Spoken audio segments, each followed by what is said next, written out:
Vitamin D ഒരു fat soluble vitamin ആണ്. നമ്മുടെ ശരീരത്തിന്റെ പ്രവർത്തനങ്ങൾക്ക് വളരെ അത്യാവശ്യം വേണ്ട ഒരു വൈറ്റമിൻ ആണ് വൈറ്റമിൻ ഡി. നമുക്ക് ആവശ്യത്തിനുള്ള വൈറ്റമിൻ ഡി ഉൽപ്പാദിപ്പിക്കപ്പെടുന്നത് സൂര്യപ്രകാശം ഏൽക്കുന്നത് വഴി നമ്മുടെ സ്കിന്നിലാണ്. പക്ഷെ അതിനോടൊപ്പം തന്നെ നമ്മുടെ നമ്മൾ കഴിക്കുന്ന ഭക്ഷണത്തിലൂടെയും നമുക്ക് വൈറ്റമിൻ ഡി ലഭിക്കും. അപ്പോൾ വൈറ്റമിൻ ഡി റിച്ച് ആയിട്ടുള്ള ഭക്ഷണം എന്തൊക്കെയാണെന്ന് വെച്ചാൽ fatty fish, cod liver, mushrooms, nuts, ഇതൊക്കെ എഗ് യോക്ക്, ഇതിനകത്തൊക്കെ വൈറ്റമിൻ ഡി റിച്ച് ആയിട്ടുള്ള ഭക്ഷണങ്ങളാണ്. സോ ഇതൊക്കെ നമ്മുടെ ഡയറ്റിൽ ഉൾപ്പെടുത്താനായിട്ട് ശ്രമിക്കുക. അതുപോലെ ഒരുപാട് വെയിലില്ലാത്ത സമയത്തൊക്കെ പുറത്ത് നമ്മൾ ഔട്ട്ഡോർ ഗെയിംസിലും ആക്ടിവിറ്റീസിലും ഒക്കെ പാർട്ടിസിപ്പേറ്റ് ചെയ്യുന്നത് വൈറ്റമിൻ ഡി നമുക്ക് ആവശ്യത്തിന് ലഭിക്കാനായിട്ട് സഹായകരമാണ്.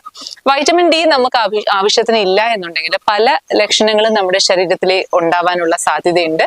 അതിനകത്തൊന്ന് പറയുവാണെങ്കിൽ ഡിപ്രഷന്റെ സിംറ്റംസ് നമുക്കുണ്ട്.